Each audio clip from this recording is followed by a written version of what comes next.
Morning, ladies and gentlemen. So I have to tell you that for some reason my computer decides that there's no internet.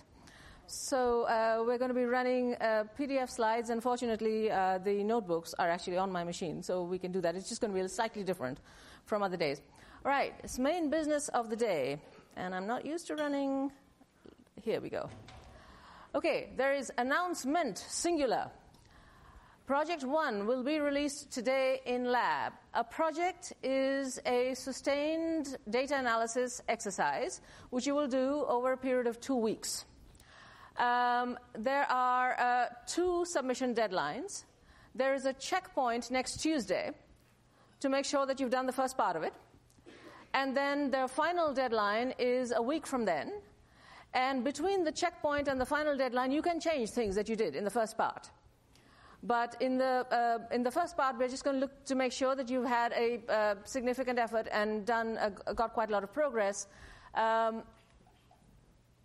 Unlike the labs, projects are graded for accuracy. And there won't be a test cell after every cell.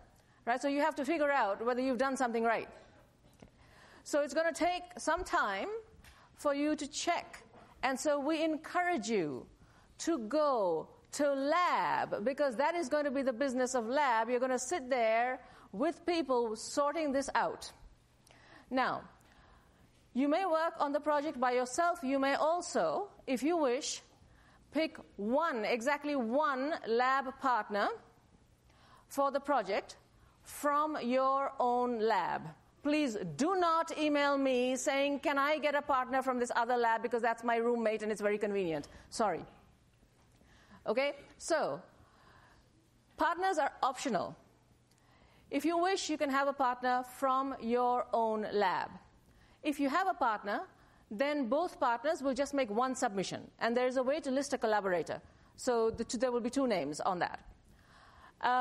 If you would like a partner, but you don't know how to go about getting one, please talk to your GSI. They will try to help you based on the availability of partners and so on. They're not exactly matchmakers, but they'll do their best. Should be fun. It's your first large data set, 2 data sets, one from the water districts and one from the Internal Revenue Service. And you're going to figure out who uses water in California. So the lab sessions will meet as usual. The beginning or part of it will be discussion questions on the material that will currently be being covered, because we'll be, of course, progressing in the class. But the rest of the time will be devoted to you sitting and working on the lab with the UGSI and the lab assistant and possibly your partner if you have one. Right? So I'll pause for a second and I'll take questions. Not surprised that there aren't any at the moment. When you go to lab and you see the project, then perhaps more questions will arise. There is one thing that I do want to talk about, and that is the use of Piazza. Okay? So I've been watching Piazza, and for homework, it's just basically a free-for-all. People posting tons of code and so on, fine for homework. Even, we kind of wish you wouldn't, but okay. For project, no, and no. No code on Piazza, 0. Please don't share code and project ideas with anybody except your project partner. You may ask questions, and there will be answers, and very often the answers will be, see section 4.3 of the text. That is a good thing to do, by the way. There is actually textual material, the stuff we do. The notebooks come alive when you do them. A lot of the questions that I've seen are syntax questions, and it's all there, all right? So please use that. We will be producing, there's already a Piazza post to a link of a summary, but please, just follow reasonable guidelines. There will be all of this will be written out in the project, and it'll be on the web. I won't say much more, but it's fun to get your first large data set and mess around. So I hope you enjoy it. Right. So before I get going on material, I do want to say what the course is like now compared to what it's going to be like even very shortly afterwards. Over the past couple of weeks, you will have been feeling that it's just one new computing method after another. Bang, bang, bang, bang, bang. You can do this with tables, you can do that with tables, you can do this with tables, you can do that with tables, etc., etc., etc. It's going to feel like that today and tomorrow as well, not with tables, but in general with coding. But by today and Friday, what we are going to introduce is random sampling and working with random samples. And I looked through our sequence, and by about Friday, you will kind of have all of the coding that we are going to use repeatedly. And so after Friday, the course will feel quite different, because we will be going into understanding randomness and using the skills that we now have to get a physical sense of what randomness means and how to use it. And then, shortly we will start making conclusions based on random samples. So the computing is front-loaded in this class in the first 5 weeks, so that you have the tools to do something interesting. So starting next week, it will be basically all repetitions of things that you know. Occasionally you learn something new. It won't feel like the past 2 weeks. All right. So what I'd like to do is I would like to start by introducing how to generate a random sample. And for this, it is a very good idea for you to have a visual image. Okay. So imagine what we call a population, which is a large, you can think of it as large, but it doesn't have to be, the set of individuals from which you want to draw the sample. Imagine the name of each of these people written on a ticket, and the tickets all in a row, in an array. Sampling essentially means shuffling and picking one. Technically, that is called a uniform random sample because everyone is equally likely to be picked. You shuffle well, you pick one, that's one draw. If you want to pick the next one, you can do one of two things. You can either shuffle the remaining and pick one, that is called sampling without replacement, or you can throw the first one back, and now you have exactly the same population as before, and you can shuffle again and pick one. That's called sampling with replacement. The second one seems a little unnatural, but it is exactly what happens when you toss a coin. When you toss a coin, there is a list of two names, head, tail. And when I say coin, if I don't make a qualification, you can assume that each of those is equally likely. So the population consists of exactly two tickets, head, tail. And when you toss a coin, you have shuffled and picked one. When you toss it again, you have thrown it back, shuffled again, and picked another. So sampling with replacement is a standard model for essentially gambling games, this understanding of randomness. And, these are often used for assigning to treatment and control. They are also used for gambling games. Probability has been understood, at least in informal ways, for many centuries because people insist on gambling. I hope that even by Friday, you won't go near a roulette wheel. That is people come to my classes, especially my probability classes, thinking they're going to make money. They come out and it's just, no, we're not doing that. Okay, good. That is my goal. Okay, so the method that we're going to be using, I want you to look at that line. NumPy you recognize. Notice .random .choice, not underscore. So NumPy is a big collection of functions, and those are organized into submodules. So random is the submodule that has all of the random selection methods. And so if you want to use a method from that, then you have to call the name of the module, which is numpy.random. So numpy.random, and the method is called choice. And what it does is exactly what you want to do. By default, it selects at random with replacement from an array. And the syntax is np.random.choice. You name the array, and then you say how many you want. There is an option to sample without replacement, and we'll come to that later. This week, we are fine with sampling with replacement. So we'll move to a demo, and why don't we set up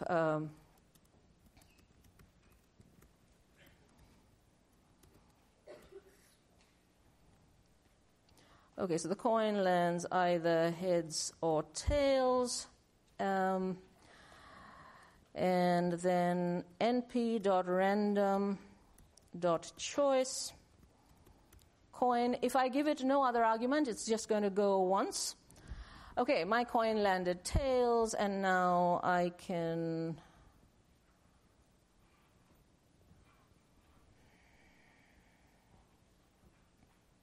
Sometimes it lands heads and sometimes it lands tails, and if I want 10 of these, then I just say I want 10 of these, and now notice that it returns an array of results.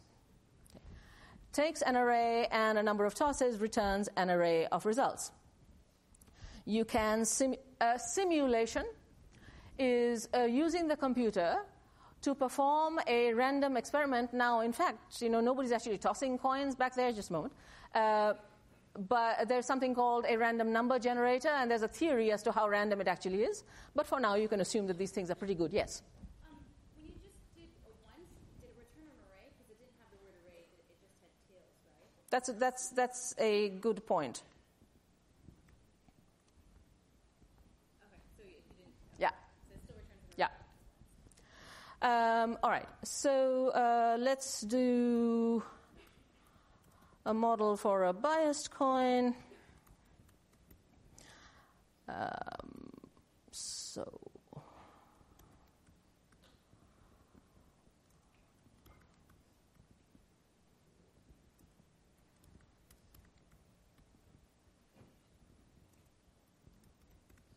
Right.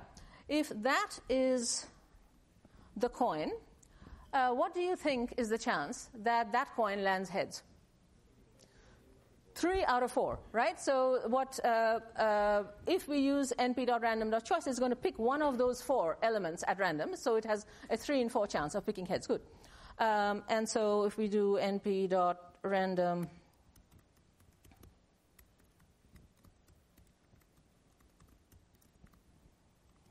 looks like that, and if we run our fair coin, looks like that.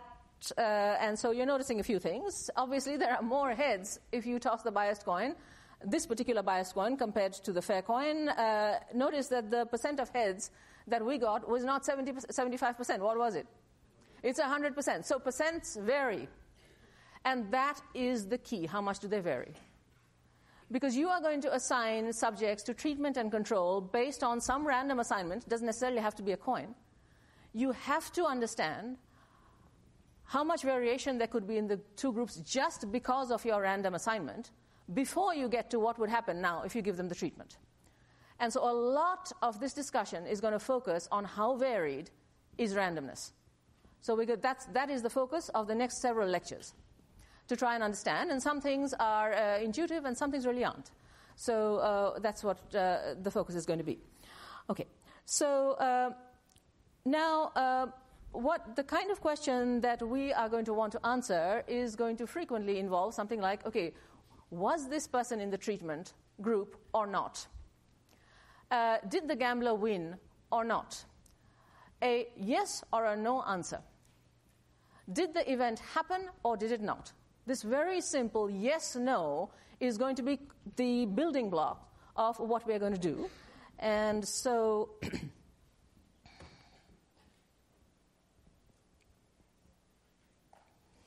we are grateful to George Boole, who wrote The Laws of Thought in 1854. Notice, he wasn't tackling any of the small problems, right? We're just going to go to the laws of thought.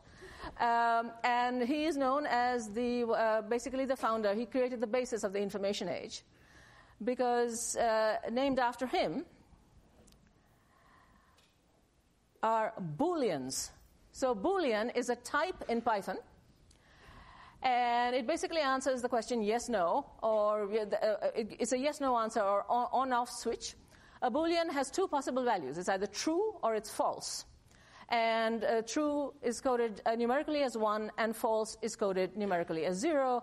And these results are typically the results of comparisons that we will do in just a moment. Let me just go to a demo because some things are just easier to do than talk about. Okay, so I want you to look at the following statement. 2 plus 1 greater than 2. Okay. Now, in mathematics, that just looks like an inequality. Okay. When you see that in Python, please think of it as a question. Is 2 plus 1 greater than 2? When you run the cell, you get an answer. That's true. Is it greater than 5? That's false. So what this is returning is the appropriate Boolean. Natural question is 2 plus 1 equal to 3? Okay? Now, have you seen the use of the equal before? You've done it every single time you've done a lab or a homework. What does equal do? It assigns the expression on the right-hand side to the array name that's on the left-hand side, right? So if we run this, it is not at all surprising that Python isn't happy, because it thinks you are trying to assign this expression here to this, and this is not a name of anything, as well you know, right? Therefore, if you want to test equality, you can't use the same old equals that we've been using for assignment before. You need a different symbol, and the symbol that is used for checking equality is the double equals. That is indeed true. 2 plus 1 is equal to 3. And you have other...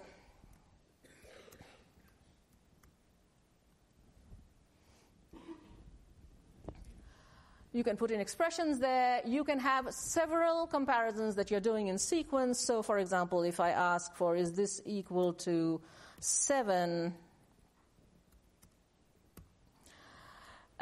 When you have more than one comparison, all of them have to be true for you to get a true answer. What do you think I'll get here? I'll get false. I do get false. If I do instead 25 divided by 5, I'm in great shape. Okay? Now, you can compare numerical expressions like this. You can also compare strings. And following John's lead of strawberry ice cream bashing, I sat there listening to going, okay, the strawberry ice cream is really bad, apparently. What we are going to note is that vanilla beats strawberry. It's true.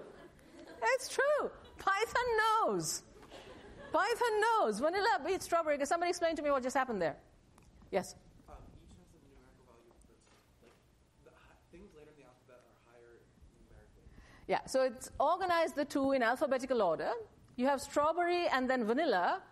So if you just list the letters A, B, C, D, 1, 2, 3, 4, up to 26, vanilla has a bigger number. Right? Therefore, vanilla greater than strawberry. It is a fact. Okay. Now, strawberry is feeling really bad over the past 2 lectures because strawberry has been bashed just out of all creation. Happily for strawberry, it's better than something.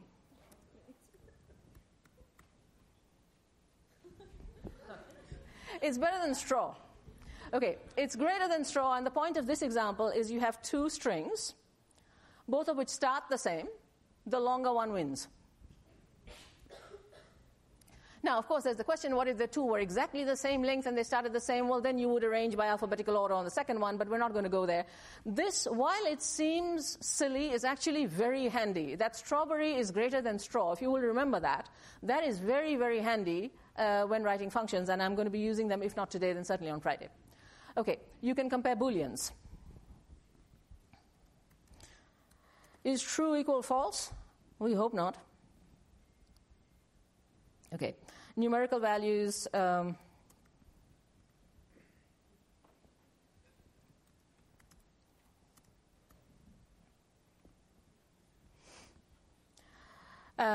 Something that we'll be using over and over again is that true is not equal to that exclamation mark equals is not equal to 0. We will be using a lot. And in fact, we will use it now. to do the following. So let's toss a coin. Yes. The question is, what if we did true not equal to 3? We've got a computer. Let's do it. Okay. np.random choice. What was the thing called coin?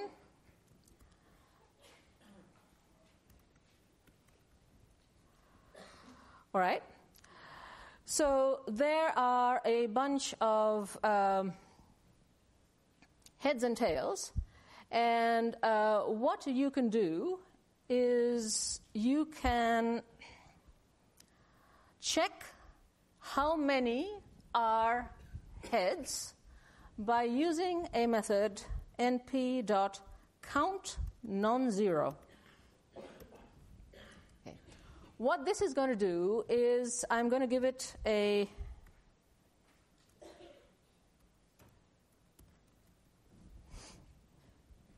argument.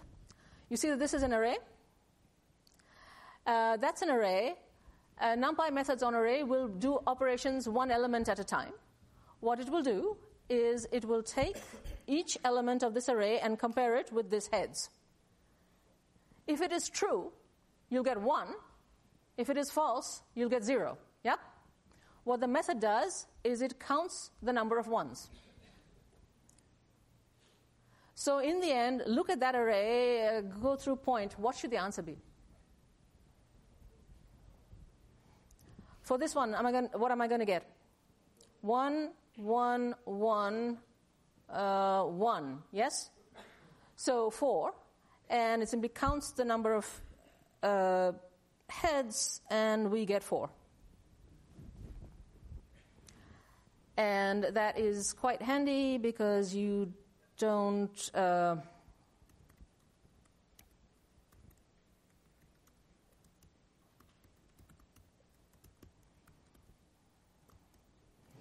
if you have 100 tosses, then you can figure out the number of heads.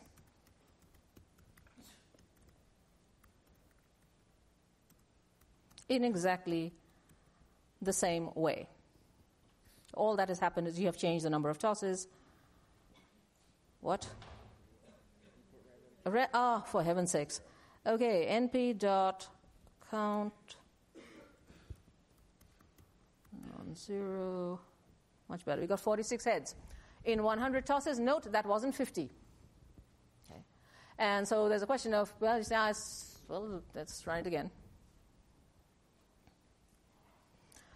Wasn't 50. Wasn't 50. Wasn't 50. So there's a question of you expect 50 heads in 100 tosses. Precisely what does that mean?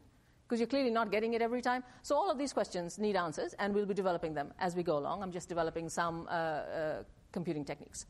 All right. And so now what happens when you get to working with these is you now want to say, well, if the person were in the treatment group, then assign the person the treatment and measure the outcome in this way. If they're in the control group, do something else. If the gambler wins the bet, then they will make this much money. If they lose the bet, then they will lose this much money. So depending on an outcome, there is a different action to take. And what we're going to do is we're going to quickly develop some Python skills to deal with what are called conditional statements. And so conditional statements typically occur inside function definitions. So we're going to define a function that we're going to call sine of x. And we're going to use what is called an if statement, which has a very natural language. If, let me give you some space. If x greater than 0, return the string positive.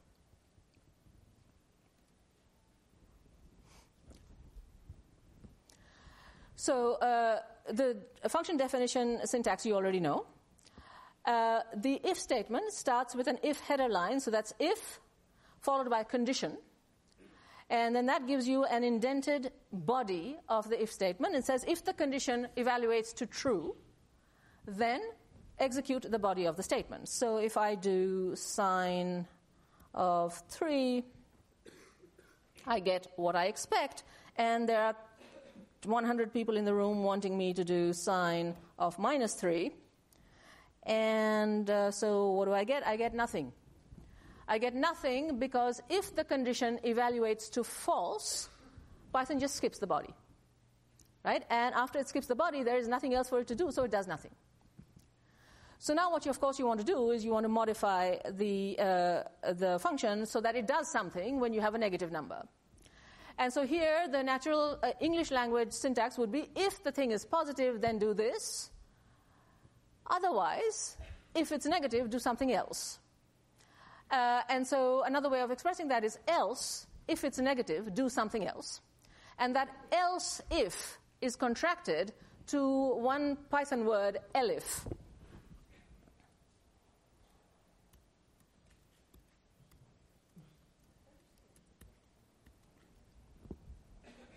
So that's just shorthand for else, comma, if. If not, if x is less than 0, then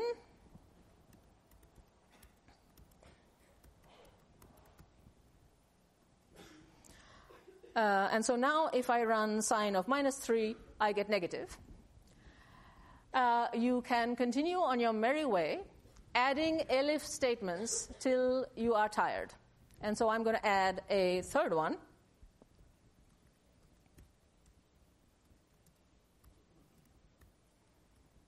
That is the other case that we haven't dealt with. If x is equal to 0, why don't we return? This is always a vexed question. Is 0 positive or negative? Today we are just going to say,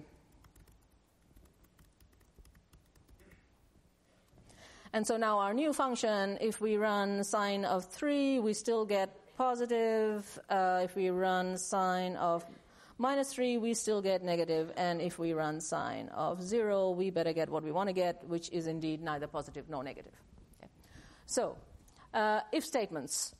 So a conditional statement is a multi-line statement. It must start with if. Condition. If condition evaluates to true, the body is executed. If it evaluates to false, it's skipped and you go down the line. In order. So there will be one moment when a condition is satisfied or maybe not. If not, it just exits. You can have that last condition simply be called else. So if this happens, do this. If this happens, do this. Else, if this happens, do this, etc., etc. And none of the above is else. That's exactly the same function. Else has to be at the end. Else is optional. If has to be at the beginning, and in the middle you can have any number of elifs that you want.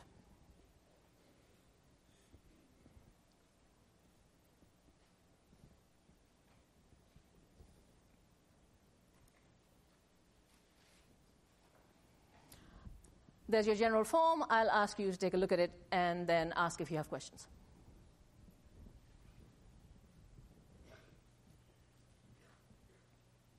Yeah. Can you have a conditional statement within a conditional statement? Yes, you can. So if something happens and then if something else happens, you can have one inside that. Absolutely. Yes. Do we use loops in this class too? Give me about 10 minutes. Actually, no, just give me 5 minutes. Yeah. Yes? Good. Very good question. If 2 of the conditional statements are true, then what happens? So, for example, let's write a function, shall we? Define. How about...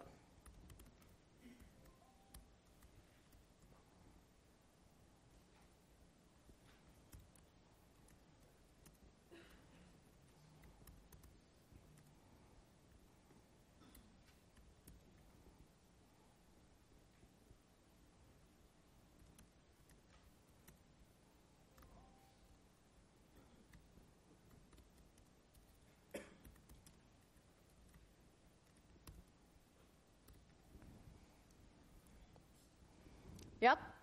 And I'm going to call this function, so I'm going to run the cell. I'm going to call the function greater than 10 on the number, how about 32? That's, yeah. Is that getting to your point? Okay, so for the number 32, the first condition is satisfied as well as the second. Run this, and we get just a yes, because the conditions are executed in sequence. So it will evaluate the first condition. If that evaluates to true, the body of that statement will be executed and exit. So it won't keep going until it finds all the conditions that are satisfied. So I implore you at this beginning stage of your programming experience, try not to have overlapping conditions like this one. Right? Do L if X is between 11 and 20, then do something else, or something like that. All right? Just try to make sure that your code is such that exactly one of the conditions is satisfied, or be really careful about the order. Yeah?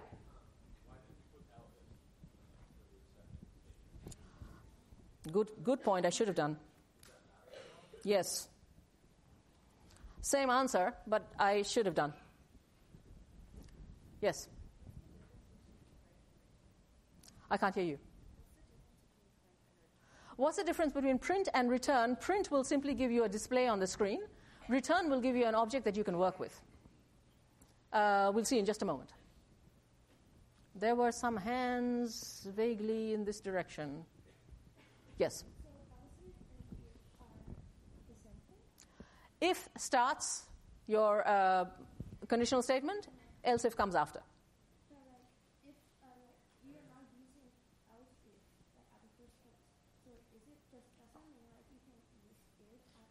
No, you can't. You can't. It just didn't get there. Yeah.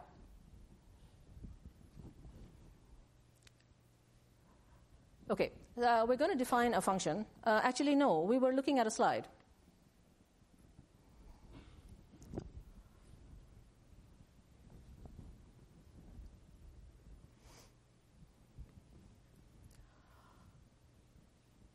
In a conditional statement, which of what's on the slides are optional?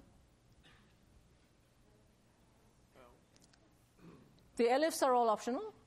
What else? The else is optional. Okay. I'm going to have with you define a function that seems a little bit bizarre, but it's going to be quite important for what we're about to do. If not today, then certainly tomorrow. And it's a rather contrary function. If I give it, so it will take as its input a 2-element array, and in your head, please think of the array as cat, comma, dog. Okay. We're also going to give it one other value. If that value is cat, your function will return dog. If the value is dog, your function will return cat. Right? So, no surprise to you that I'm going to call it, if it's, strawberry, then it's just going to say, I can't deal with this. Okay, so what it's trying to do is to return the other one of the 2-element array. And so, therefore, I'm going to call it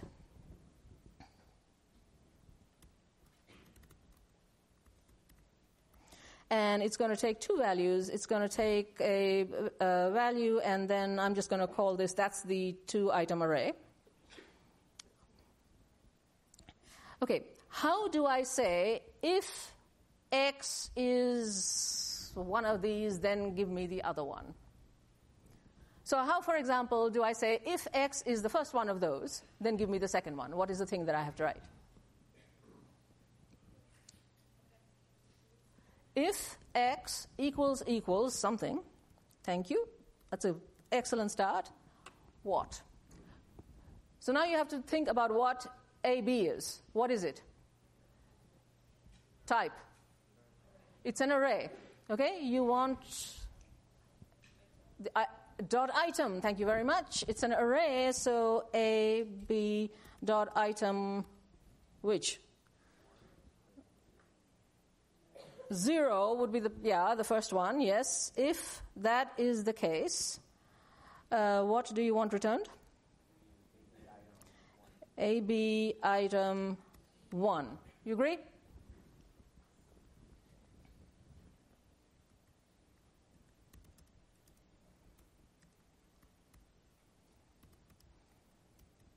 If it's item 1, then you want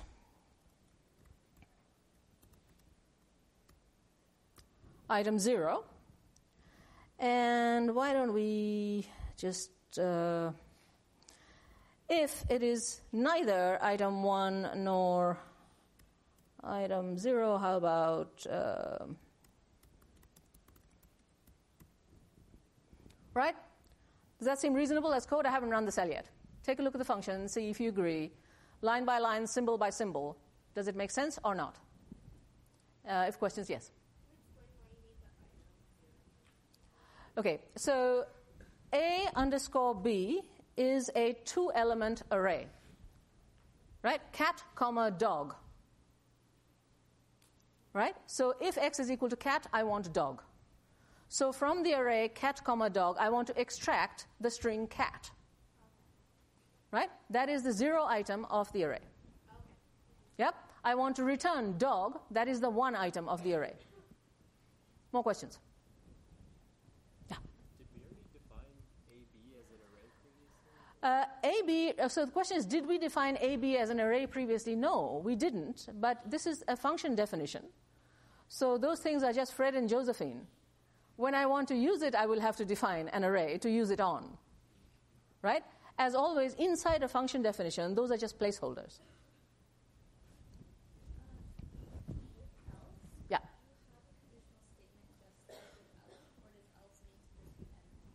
Else is empty. Yeah. Otherwise, you're doing elif. Okay, so let's run this function.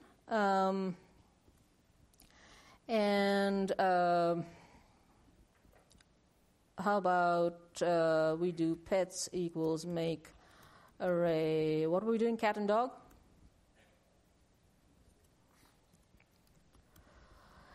So let's try other one. Actually, where am I? Yeah. Okay, if I give it dog, it better return. It really better return what? No. Other one, dog, comma, pets. Yes? The value and the array that I'm comparing it with. Right? Right answer, wrong answer? Right answer? Okay.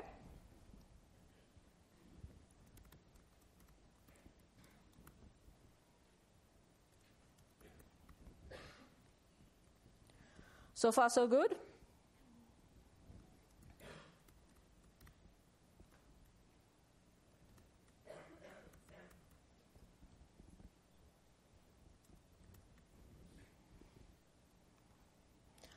Continuing strawberries' terrible day, it is not valid as an input. Okay? So here is an example of conditional statements used to define a function for which at the moment you have no motivation other than you can define it.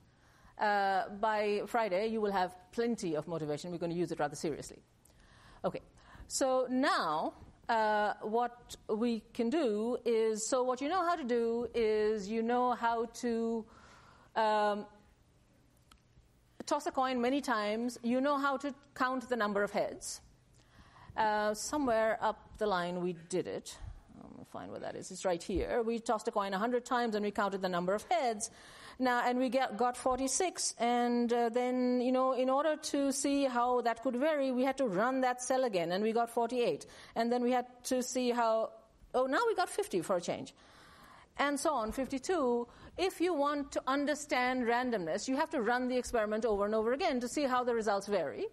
You can sit at your cell and keep running the cell over and over again with your finger until your finger falls off. But you have a computer, you'd rather have the computer do it for you.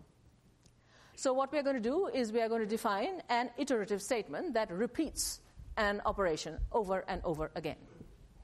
And these statements are called for statements.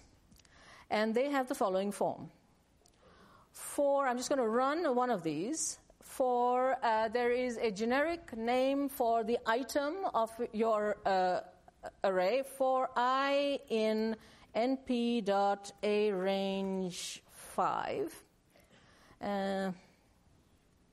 I'm just going to show you something, and then we're going to see what happened. Print I. All right, so here's what happened. The for statement starts with the word for, and its header line ends with a sequence. This is the sequence 0, 1, 2, 3, 4. You agree? This is a generic name for an item of this sequence. What the statement says is that for each item in this sequence, execute this body. So, for the item 0, it says print 0. For item 1, print 1, and so on. And so that is what has happened. For each one, 0, 1, 2, 3, 4, it has printed that particular item. I want to point out that there is nothing magic about this. This is our choice. So I could call it Sam if I wanted. And we would have exactly the same result. Okay. I is used very often because it is a reminder that its item number from that array. Also mathematically, that's often called the index of the element in your list. So therefore, I am hugely unlikely to be using Sam and highly unlikely to be using I. So you can do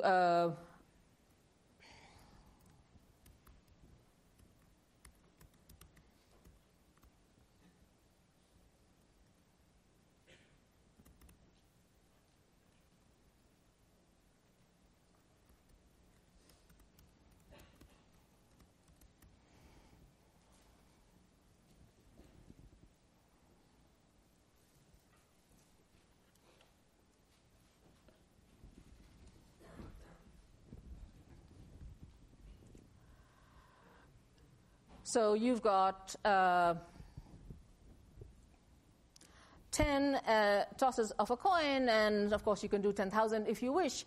But this print statement, somebody asked, print versus something else. This print statement, what it is doing is giving you a beautiful display of your tosses, but you can't actually work with them. You can't automatically count how many there are. You can't, transform them or do anything. So what you'd like to do is to collect all those answers in an array. You agree? If you can collect them in an array, then you can use your usual array methods to work with them. And so for this, there is a standard way of working, which is that you start out with an empty array, and then every time you go through an index, you append to that array. You keep sticking on more elements to that array, and so we're going to take a little while to talk about how to append to an array. And for this, we're going to walk away from for a little moment and look at arrays. So how about we do np.append. Okay. What do I want today? How about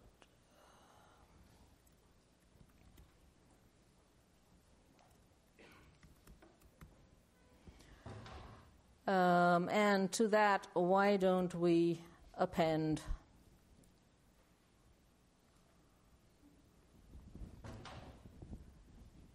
what np.append does is it takes an array and a value of the same type as the array, as what's inside the array, and then it just creates a new array that is a bigger one. All okay? So this, I think we had talked about before when we were doing histograms. We had gone through how do you enter the left ends of bins. You can do this. When you are running for statements, it sometimes helps to not have this always be a new array that you have to give a new name. Rather, it helps to do something we have been imploring you not to do thus far, which is to overwrite your old array with the new one.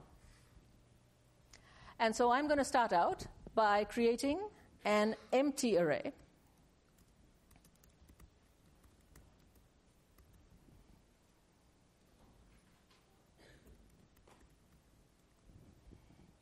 Nothing. All right. So now we are going to do np.append.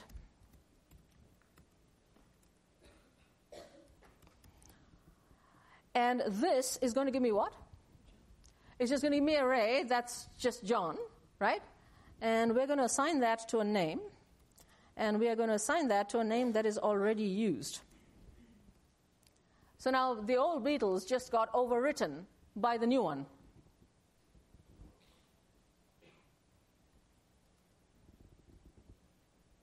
Okay? And so now, if you want to throw in everybody else as well,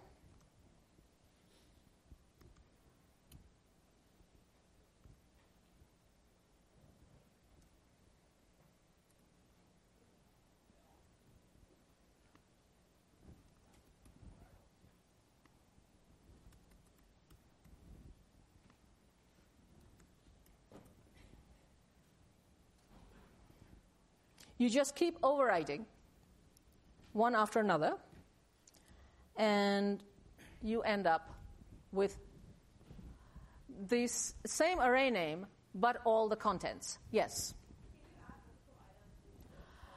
np.append adds one item.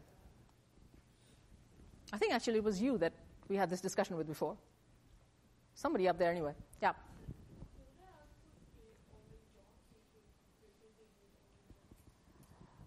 Will the output be Okay.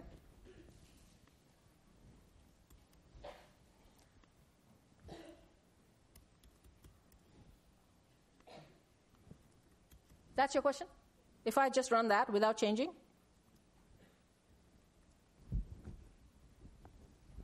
That's very boring. Those are not the Beatles. Yes? Why are the D types different from what?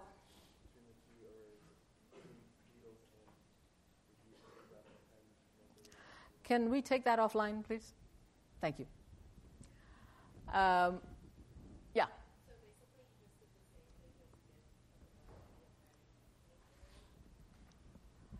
So I did yes and no. So you're saying np.append make array. Yep. So that is the expression that I used, but I assigned that expression to the old name. Right? So whatever was in the old name disappeared and the new thing got put in. So this thing still has the old name Beatles, but Beatles has changed. Right? So I have changed I started with an empty array, and by the end it's got, well, at the moment it doesn't, but it's got all the